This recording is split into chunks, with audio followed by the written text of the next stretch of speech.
PANANAW. Isa na namang programa ng News and Current Affairs from Channel 11. Programang magbibigay ng karapatan sa mga mamamayang interesadong magbigay ng kanilang opinyon ukol sa mga pangyayari o usapin na nagaganap sa ating lipunan at lokalidad. PANANAW. Magandang oras, Baguio and Benguet. Welcome po dito sa program niyong Pananaw. Today, we'll be talking about the strength and weaknesses of the local candidates and at the same time, yung political EQ po na sinasabi nila.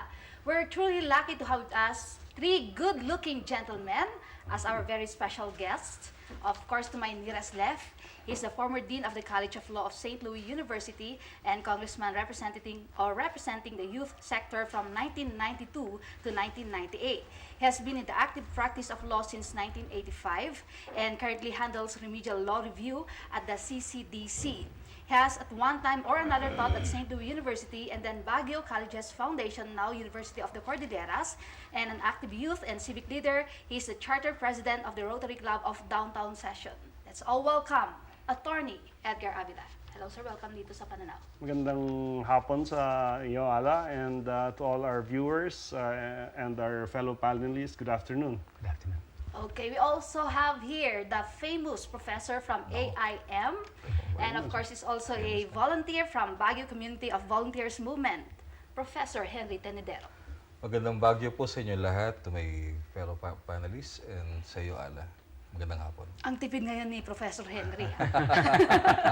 We'd like also to welcome in our program another professor, another good-looking professor. He also teaches at St. Louis University Theology Department, right? Yes. He's also a member of Baguio Community of Volunteers Movement. That's all welcome, Professor Hill Riom. Magandang hapon, Ala, at magandang hapon sa ating mga tagapanood at sa ating kapwa-panelist dito. Okay, let's start with Congressman, former Youth Sectoral Representative Ed. Edgar Avila, Attorney Ed. Okay, let's talk about the congressmen first, the candidates. Okay. What do you think about the strengths and weaknesses of Congressman Dumogan? There are basically four candidates now running for Congress. Dumogan brings with him at least 12, 15 years of public service, having started as a councilor in the city of Baguio while a private practitioner. He is considered to be one of the luckiest guys in the world because originally he was a councilor and then he ran for vice mayor, but lightning struck him and he assumed the mayorship, and from then on his career path in politics paved the way for his ascent to the congressional seat. Basically, Congressman Dumogan has the machinery, he has the money, and he has a highland solid vote, which is perceived to be unbreakable at this point in time. Okay. When we talk of highland votes, we're talking about votes coming from the Mountain Province, from the Kankanai tribe, etc. So, being the incumbent, he has the edge. And this is the positive side.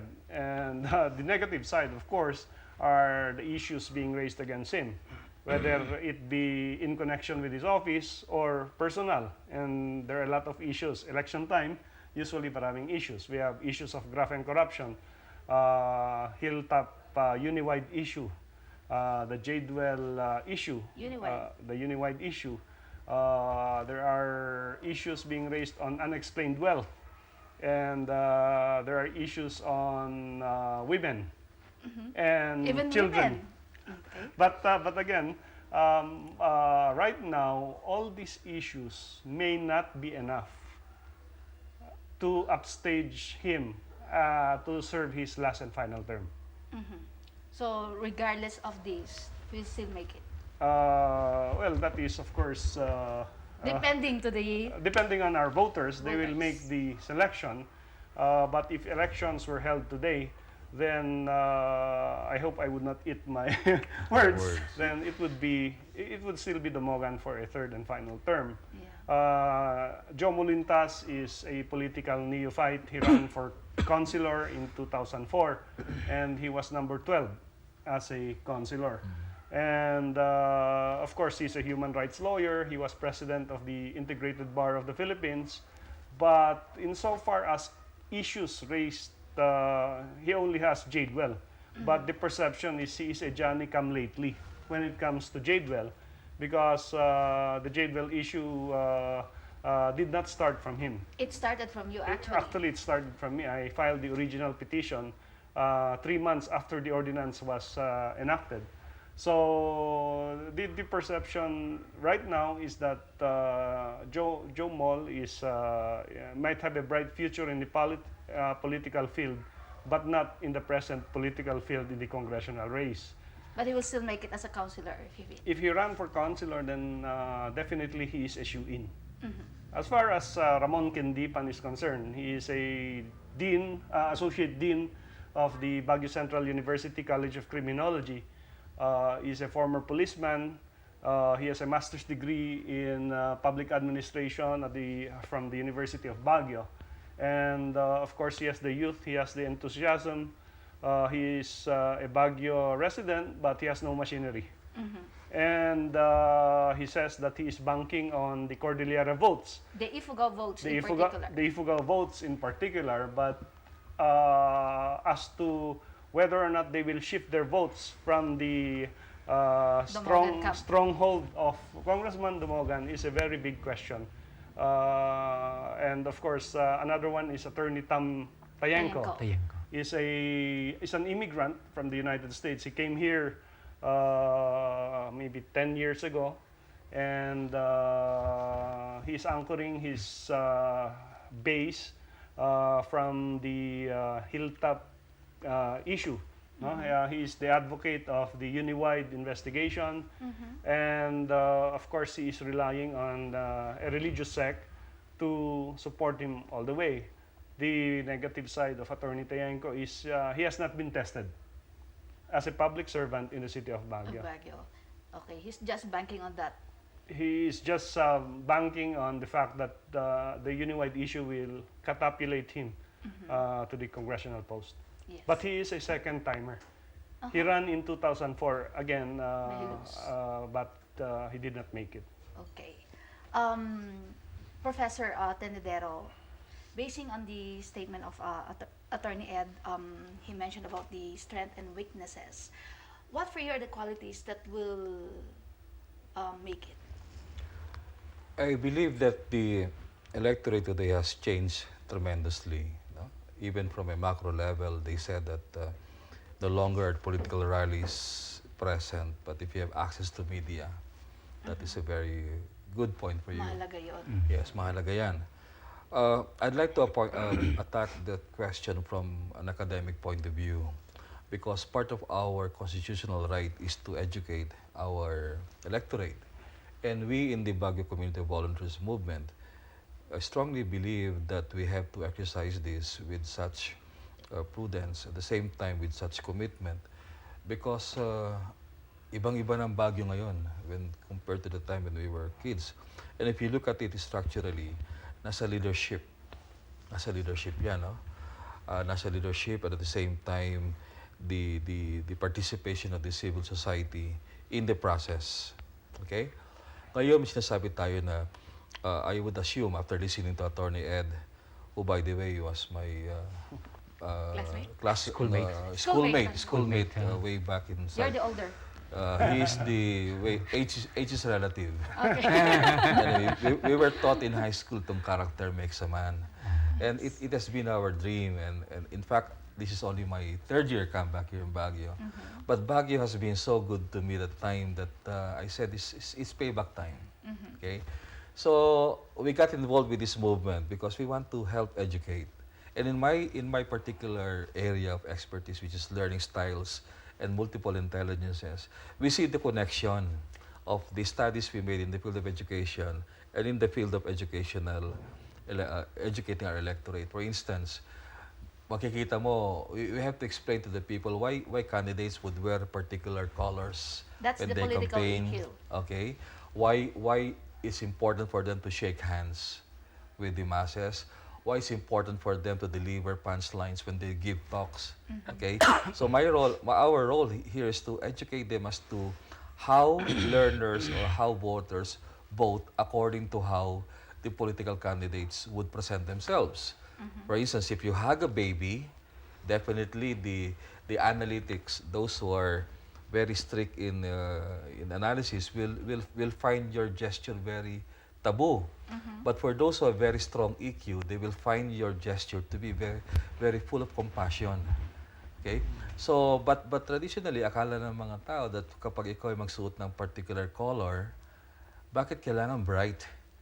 Okay? So may meaning din yun. May meaning yun. Colors have impacts. Kaya why do you have to wear it from day one to election day, no? Or even before that, so that people will have to associate you with a particular symbol. And they will remember you for that. And they will remember you for that. And especially now, if you look at I think 40% are young voters. Young voters, yes. Visual symbols are very important.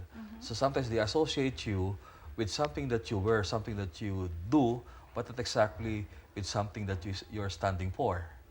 Okay? Kaya nung sinabi kanina ni Attorney Ed na for some particular candidates, yung mga issues na inihurl may not be enough to upstage The platforms. the platform, or let's say the prior connection of the candidate vis-a-vis the consciousness of the electorate. Okay? So on that particular note, we owe it to the public. We owe it to our beloved Baguio City, especially now. Whoever will be elected will be considered as centennial political officers. Yes. And what a beautiful way, symbolically speaking, that in 2009, we will have leaders who will embrace the idea of really enhancing Baguio in the areas of good governance, good environment, and good citizenship. Okay? I will discuss later on. You'll now have a consultant when you run in 2010. That's the best We already year for agreed you it. to run.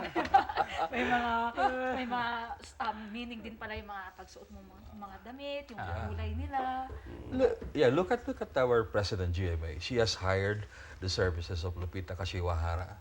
Who is Lupita? She's a well-known TV Communicator. communicator. Yes, yeah. Because it's not enough that what you say. What's more important is how you say it. The How you deliver Yes, it. the moment you step out and walk along Session Road, people are already gauging you, because in communication, 80% is visual. Only 20% is auditory. Okay, so the way you walk, if you are walking, you're projecting na mayor ka na, hindi pa man, that has a very big impact on public. Okay, the way you carry, the way. In other words, it's media world. You should know your best feature. Kung mas maganda ka sa TV, facing the right or facing the left, Angulo or mo, not yung facing at sinasabi all, mahalaga yan. Because ngayon nga, media na eh. Yes. Mas nakikilala mo sila, bakit yung isang kandidato ng senador kailangan sumayaw na hindi naman bagay sa kanya kung tutuusin. Kailangan umawit siya. Umawit siya. Oh. Kasi ito nga, yung in a span of short time, you have to capture the people's intellect, the people's heart, eventually, the people's action that will be translated to vote for that particular candidate. Yan. So may mga scientific, may mga scientific ways on really making the candidate more appealable to the electorate that will translate to real votes. Dapat pala yung mga local candidates natin nag-seminar muna sa inyo. Para nagkaroon sila ng idea bago sila rumampa dyan. At mangampanya, di ba? Okay, Professor Hill. Yeah. Tell me also, what are the qualities na talagang needed for leaders in the city? Unang-una, Ala, baka magtataka yung ating mga tagapanood. What is this instructor of theology doing in a discussion forum na nakafocus sa negatives and positives sa candidate, no? Kasi I am known as a theology instructor, no? And I think sa ating panahon ngayon, gaya ng sabi ni Henry kanina, may pagbabago na tayo. And one of the pagbabago is ating nakikita ang kahalagahan ng relasyon ng ating pananampalataya at ng ating politika. Hindi maaring ihiwalay ang faith sa democratic life. So talagang magkasama 'yon. Kaya siguro baka ito siguro ang disenyo ng Diyos na ako nandito para sabihin na sumama naman kayo sa usapin ng politika dahil talagang kasama kayo dyan. Ito mismo ang larangan na kung saan ang kaligtasan ng tao ay mangyayari. So walang separation of church and state. mayroong separation in terms of walang pakialaman sa mga gawain, pero in terms of pakialaman sa pagsasaayos ng ating lipunan, magkaroon dapat ng sama-sama, synergy, ng pagsasama-sama ng mga puwersa ng lipunan at ng simbahan. Pero yung pakialaman sa turf, sa boundary, sa territories ng bawat isa, kinakailangan doon ang galangan. Igalang ng Estado ang karapatan ng mga obispo sa kanilang teritoryo. And vice versa, ang mga obispo at mga pari, igalang ang karapatan at ang tungkulin ng mga politiko sa larangan ng politika. So yun ang aking interpretasyon sa separation ng church and state. But going back to the question, I think ang gusto kong i-bring in idea is yung kasabihan na we deserve the leaders we get. Kung ano yung ating mga leaders ngayon, yun ang para sa atin. Ibig sabihin dito, Dahil sila ang ating hinahalal. yung mga tao, yung mga butante, mahalaga din. Yung kanilang perception sa isang kandidato, yung kanilang discernment, yung kanilang judgment sa isang kandidato ay mahalaga. Subalit, ito ang hindi natin nakikita. Hindi ito masyadong nabigyan ng halaga. Sa mga kampanyahan tulad ng election time, mukhang ang focus ay nasa kandidato lamang. Bagamat lately, through the PPCRB at iba pang mga organisasyon, ay mukhang nakita na yung kahalagahan sa voters education. At dito sa aming grupo sa BCVM, ito yung isa sa aming gustong tutukan. Ang edukasyon ng mga botante. Dahil gusto nating baguhin ang lipunan, pagandahin ang ating buhay, ito ang isa sa mga ating dapat natutukan. Yung ating pagpili ay hindi lamang nakabase sa kulay ng damit, galing sa pagsayaw, galing sa pagkanta, o kaya kapugihan o kagandahan ng mukha, o mas worse siguro yung kung magkano ibinigay sa'yo bago ang eleksyon, o kung paano ka tinakot ng isang politiko. Ngunit ating tinang yung kabuuan ng rumarampas sa pagkakandidato ng isang posisyon. At dito kinakailangan na ang ating mga botantes ay talagang ating edukahin, ating turuan. At yun siguro ang role ng mga taong tulad namin, mga edukador sa universidad, lalo na sa usapin ng pananampalataya. Okay. Kanina nabanggit kanina ni Attorney Ed na despite all those negative allegations regarding Congressman Dumogan, nandun pa rin siya, angat pa rin siya sa mga katunggalin niya sa posisyon. Bakit nga ba nandun pa rin yung karisma niya? Ito bang karisma natututunan o talagang innate na yan? Pero bago po natin talakayin yan, magbabalik po ang pananaw matapos lamang po ang ilang paalaala. Pananaw. Isa na namang programa ng News and Current Affairs from Channel 11. Programang magbibigay ng karapatan sa mga mamamayang interesadong magbigay ng kanilang opinyon ukol sa mga pangyayari o usapin na nagaganap sa ating lipunan at lokalidad. Pananaw. Welcome back po dito sa programang Pananaw. Still with us, our former youth sectoral representative, Congressman Ed Avila. Okay, and of course we have here Professor Henry Tenedero and another professor in the person of Professor Hill Newman. Before my hanging question to you guys, we have a phone-in question. Let's give way to a phone-in question to a viewer. Hello? Hello. Yes, sir? Good afternoon. Yes. Who's on the line, please? Never mind. Okay, go ahead with your Anonymous. question, sir. Anyway, your program is very good. Okay, Because you're saying you want to educate the voters. And I think that's very important. And in many cases, I think voters are easily they are easily swayed in what politicians are saying. And I think as much as possible, if there are things that politicians are saying, they should try to verify. Like, for example, negative accusations against others. They try to verify if it is true. And I think one of our guests there say, you, the host, ask the question why Dumugan is still having the charisma when in fact there are negative issues against him. Because to me, I believe many of those negative issues are not true. They are lies. For example, they are saying he has a mansion in Quezon Hill, which is owned by the sister of his wife. And they should verify that, if it is true or not. But as far as I know, it's not true. So, regarding unexplained wealth, I think there is the ombudsman that who should file these cases and other things. So I think if they try to study the record, I think I'm not just saying this that because maybe the suspect that I support Congressman Dumugan, I'm just a supporter. They might think that, but the record tells that it is true that during his being mayor, 3 years as a mayor, the city had been given rewards 3 times during his mayorship. And so I hope it's good that we have these 3 gentlemen who would like to educate our voters. So I hope our voters should try to know as much as possible about the issues being raised, if it is true or not. Thank you. Okay, thank you. Any response to that? Ako, Alan, gusto Okay. kong sagutin yun. Yung punto niya, yung mga disinformation o misinformation tungkol sa isang kandidato o isang opisyal. Ano? Ang isang opisyal na halal ng tao, siya ay isang public property. Yeah.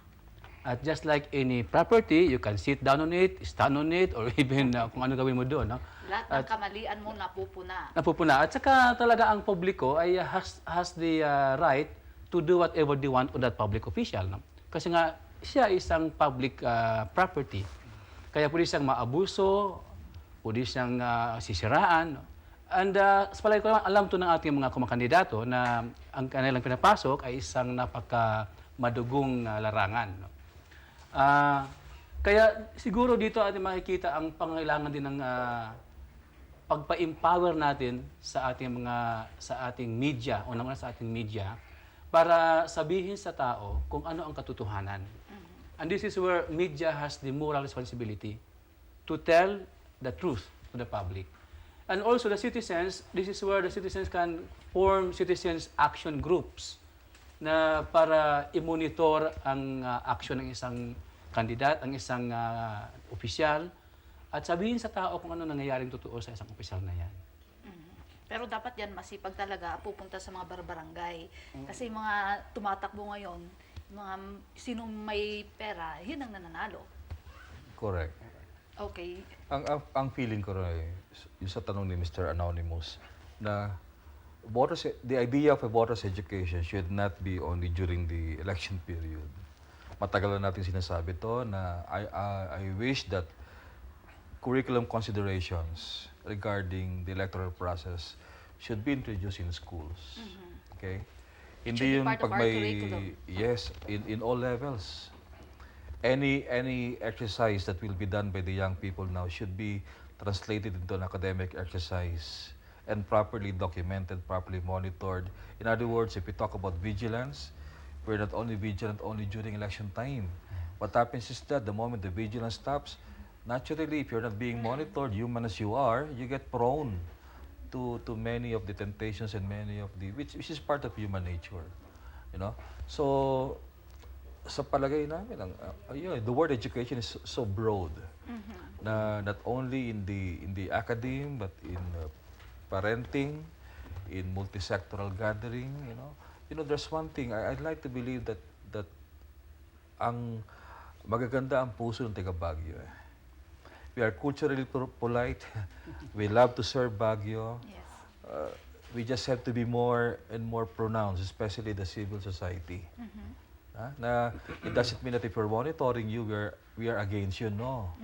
We, as sabi nga ni Professor Hill, this is you become a public property, and it's only normal that we have to continuously monitor the Okay. Pero that doesn't mean na sinisiraan nyo sila. You're just trying to point out some things that No. people Hindi should rin. understand. Meron kasi mga citizens lang na who are prone to negative criticism or Nagkaroon din destructive ng criticism. agenda nila. They have their own agenda or simply yung parang chismis style of criticism. Intriga, no? intriga. Oo. Oo naman. Paninira, pwede siguro paninira. Tabloid type. Tabloid type, di ba? So, ito rin siguro ay bahagi ng ating kulturang dapat nating pag-aralan at linawin at kung maaari sana nga ay ating alisin sa ating kultura. Kaya nga lang yung mahirap, di ba, Attorney Ed, kung ano pa yung tabloid, yung pa mas mabili. Oo, syempre, mahilig tayong lahat mag-chismis. But in connection with that phoned-in question Yes. and in connection with the hanging question, bakit despite the Allegations, negative allegations, medyo malakas pa rin ang hold ni Congressman Dumagan? Hindi pa rin natitindig ang kanyang karisma. Siguro one word is performance. Because so far he has delivered to the constituency of Baguio. And people will close their eyes even if may konting babayero ka, konting graft and corruption. The reality is he has brought home bridges, he has brought home roads, he had developed schools. So far, he has done that. And then his relationship with the government in Manila is at its peak, no? He's pro-GMA, and this is a mid-term election. Meaning, you do not change presidents. And for the next 3 years, whoever is the congressman would have to go down to Malacanang and ask for favors for the city. And ang bottom line is hindi yung bills filed, hindi yung laws enacted. Ang bottom line is yung delivery of basic services. So that negates everything being said against him right now. Despite of what he did, na allegations. Despite the allegations, which he can answer as political lang yan. No? Yes. And correct yung gentleman saying people are mature enough and should be mature enough to discern what is intriga, what is the truth, what is a lie, What is right or wrong. what is right or wrong. So, you're amenable, Attorney Ed, na the Baguio voters are mature already because we voted for someone who really performed. Insofar as political maturity is concerned, siguro it's one thing pa. Konti, ano? May room for improvement pa. May room. Malawak pa. There's a big room for improvement because I remember in the 60s when I was going around with the Liberal Party of Luis Lardizabal. I don't know. You remember? Candidates were voted based on qualification, based on integrity, based on issues. So you have a newsman, Joe Florendo, being elected as councilor, even if he has no money. Diba? Puro issue-based. You have a money policeman, Claridad, being elected, Lardizabal on issues. Walang black propaganda, walang dole-out.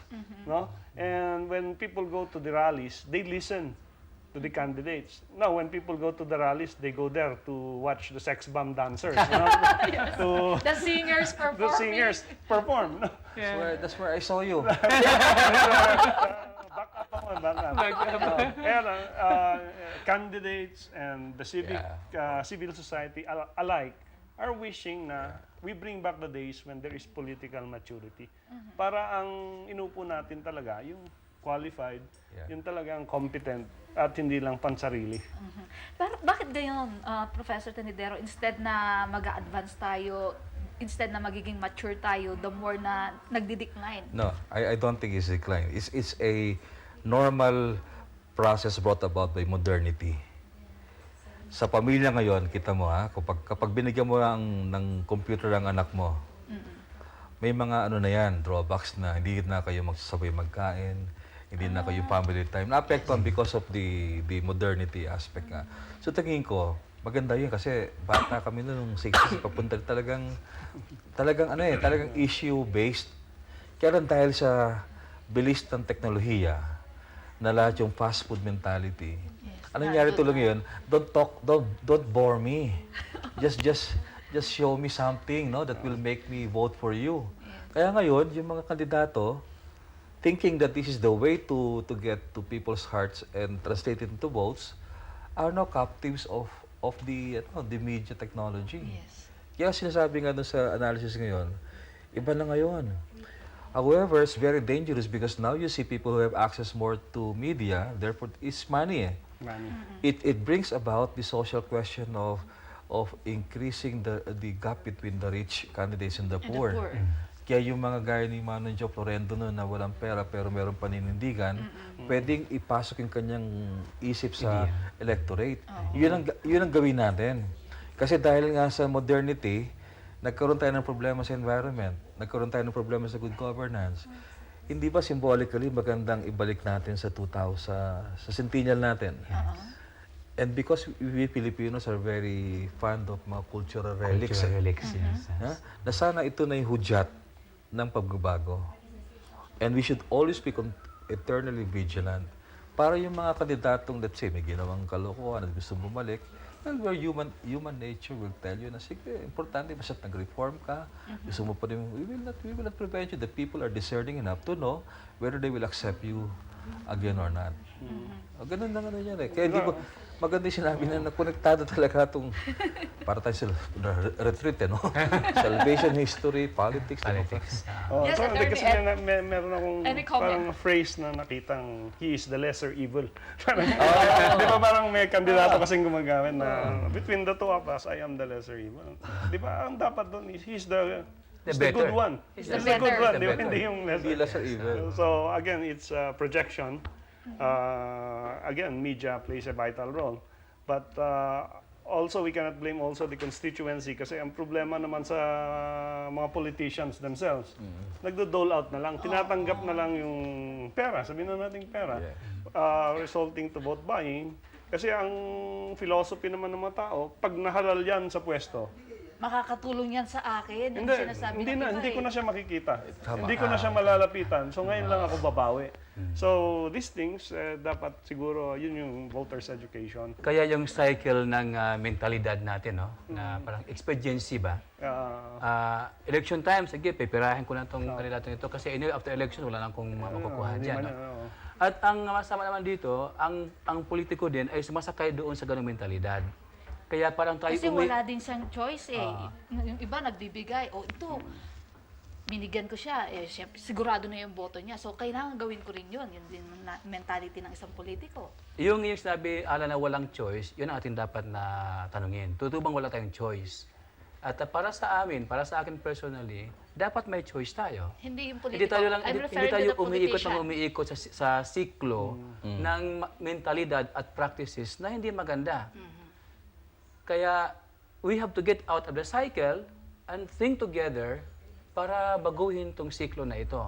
Kaya nasabi na ni Atty. Avila na imbes na a choice between the bad and the worst, should be a choice between the good, the better, and the best. Yeah, correct. So yung ating mentalidad dapat mabago. So it's a change of way of looking at our way of politicking, campaigning, and political life. At yun nga sana ang gusto naming itulak. At umpisang itulak ngayon at sana ito'y aming ma-sustain hanggang sa darating pang mga panahon para talaga baguhin. Sana magpatuloy yung programa. Magpatuloy ang programa. Beyond elections, yun ang aming pinagka-campaign, ang aming battle cry, beyond the elections. We should be thinking of ways na mabago ang ating buhay, ang ating lipunan. Maganda rin sana kung makitie up din ng COMELEC dyan sa programa yan. Kasi pati ang COMELEC also needs some reforms inside. No? Inside. Inside, yeah. Okay. Mamaya, pag-usapan din naman natin yan ng strength and weaknesses ng mga mayoralty candidate when we come back. Wag po kayong alis. PANANAW. Isa na namang programa ng News and Current Affairs from Channel 11.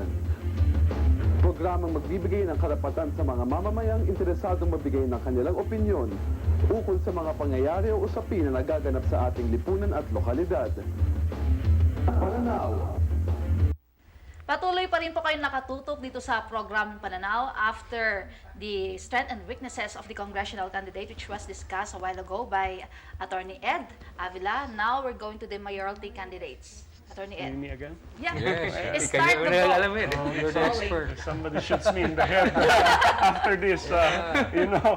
No, but we have a very wide slot, no? Yes. Slot. Nine candidates. Nine. 9 candidates. And of course, we talk of Peter Ray Bautista, who is the acting mayor. He is not the incumbent mayor as per law and jurisprudence. But he said he is. An incumbent mayor is one who is elected as a mayor. So I'm saying this because dalawa ang Bautista, Virgilio Bautista and Peter Peter Ray Ray. Bautista. Virgilio Bautista is not Envision's candidate because he was a former councilor, he's a lawyer, former city administrator, he has the capacity to campaign. Why is there somebody saying that he's a nuisance candidate? Chismis lang yan. Black open.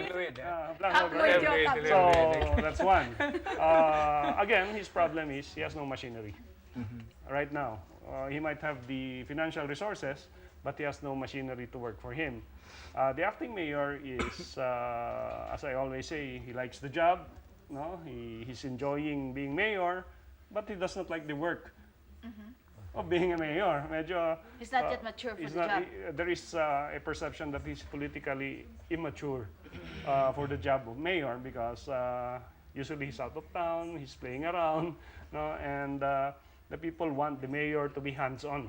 Yes. Nakikita, puntahan sa opisina, no, sasabihin yung problema, nandun. Which Nandun makikinig. probably at his age he is not prepared for. But he has the machinery, he has the money, he has the machinery and the political party, Kampi.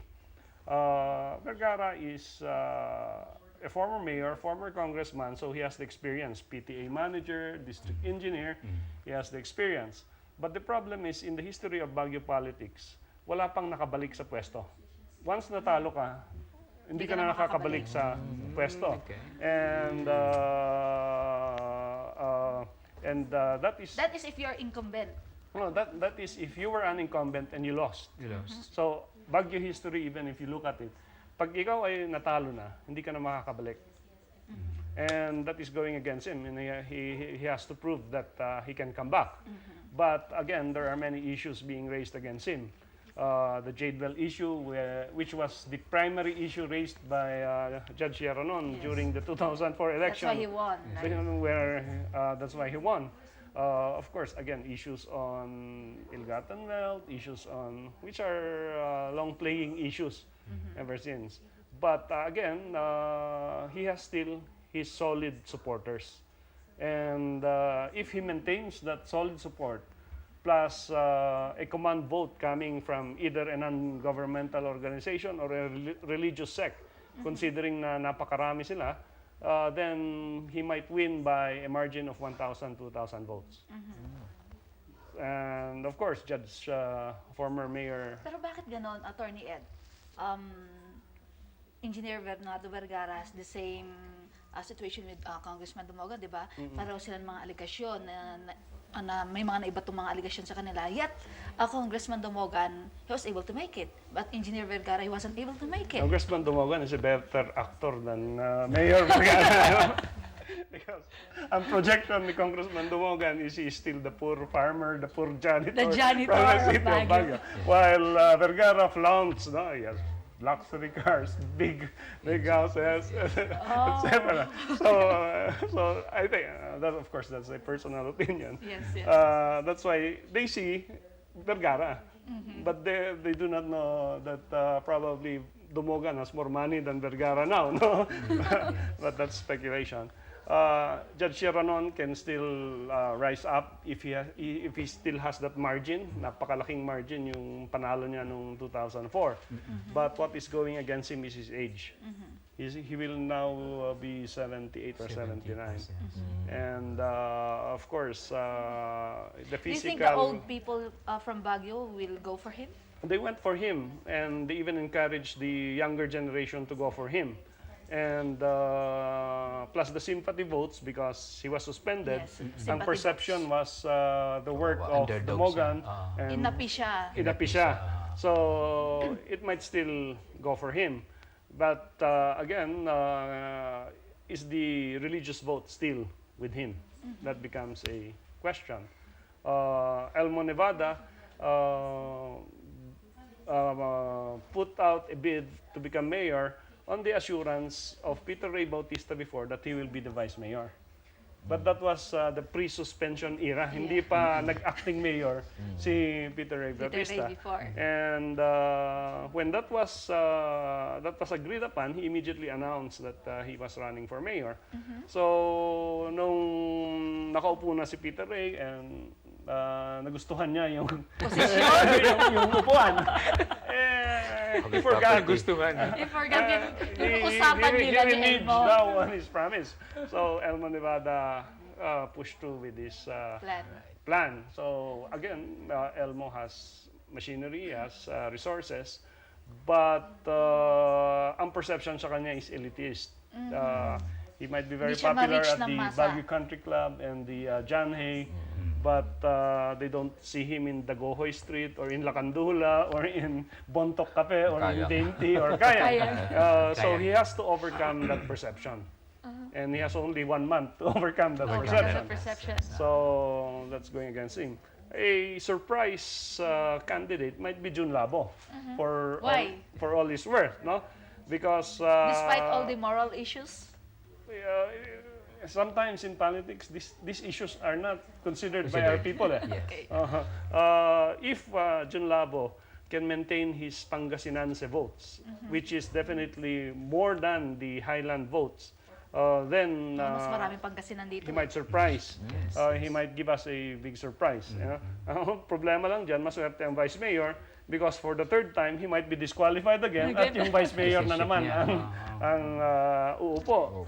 And of course, But talking... will there be ground for him to be suspended just in case? Well, according to him, he has already fixed his papers. He's a Filipino citizen. All right. And yung issue na he has not transferred because he ran in Dagupan in 2004 where he lost to Benji Lim.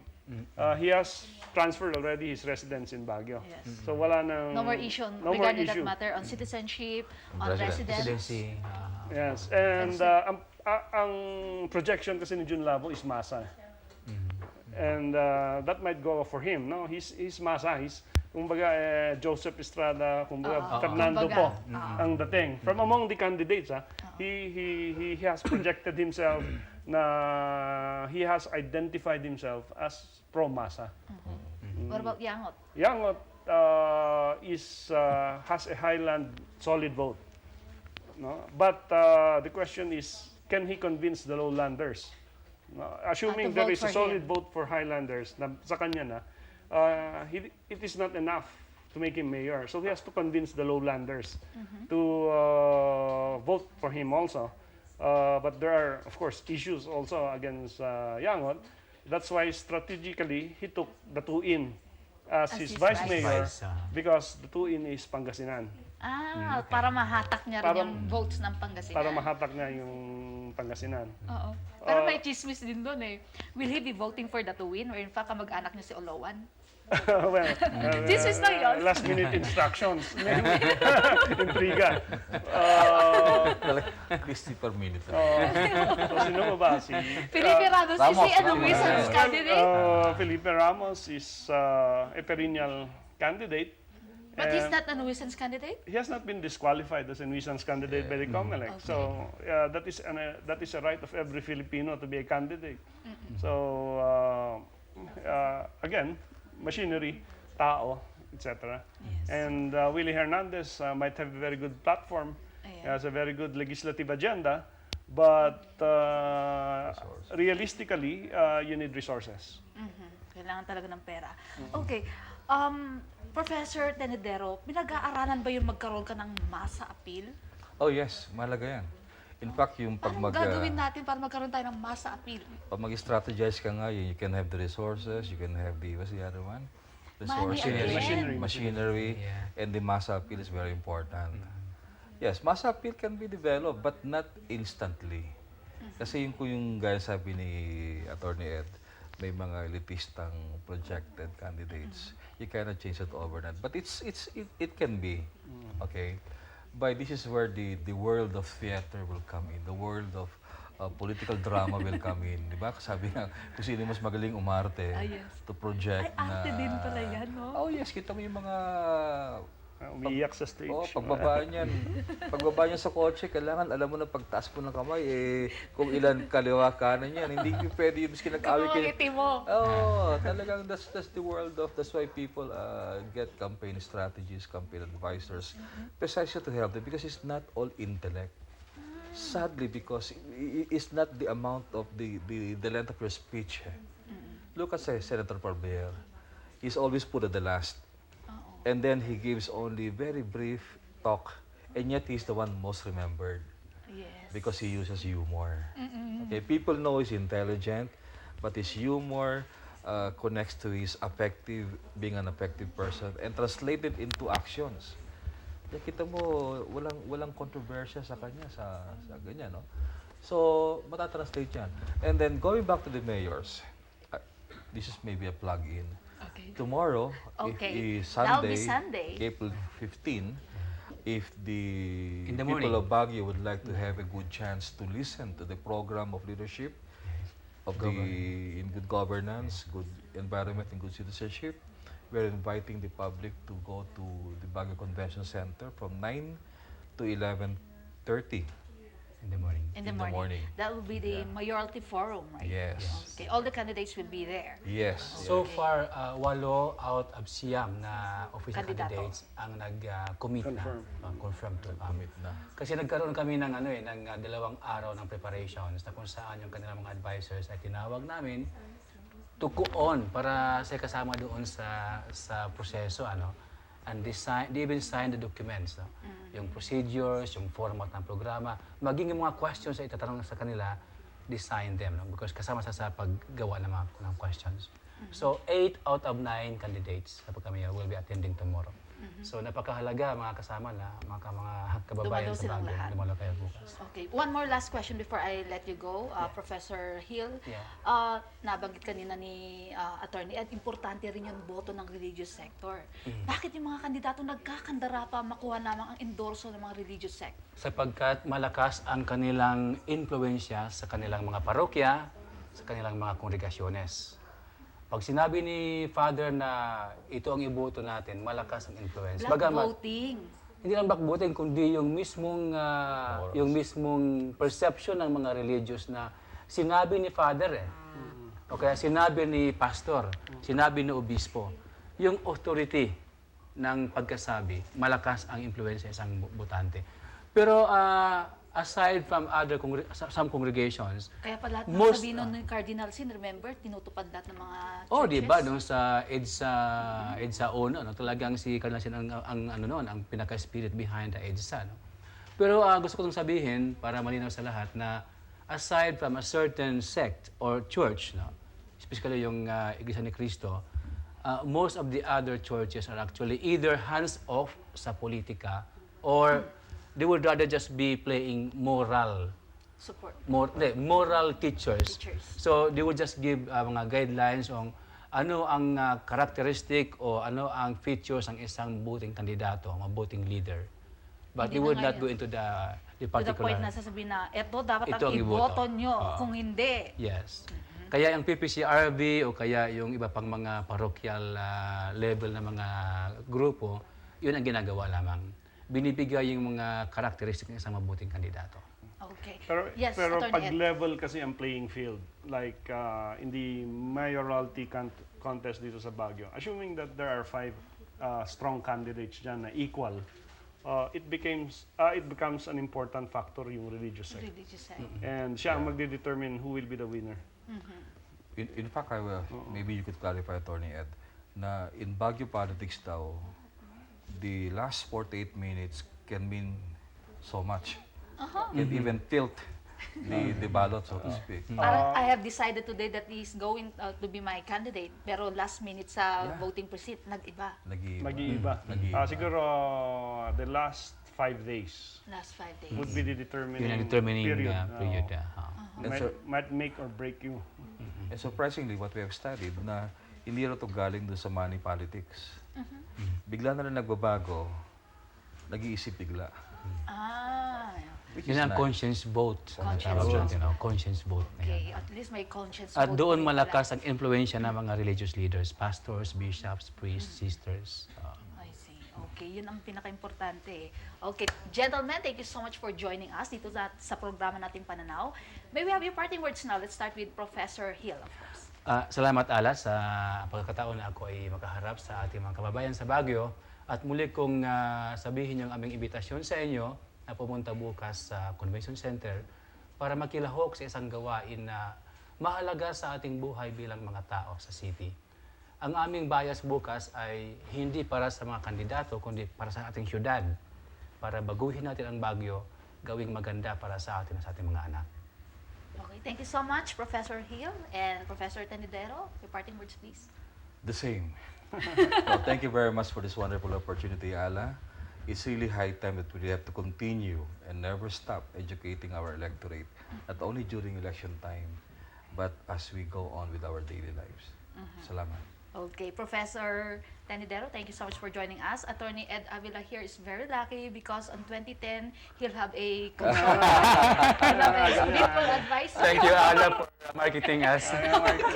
Your parting words, Attorney Ed Avila. Ang palaging hinihikayat ko, yung makialam ang taong bayan sa election. No? I always say this story about passengers in a flight to Cebu. Sabi nung isang pasahero, mukhang nasusunog yung isang engine ng eroplano natin, di ba? Sabi ng katabi, di bale, hindi naman akin yan. Sobra naman. But, hindi niya naisip na pag-crash ng eroplano, paglubog ng eroplano, kasama rin siya. Parang ganon ang taong bayan kung minsan. Apathy.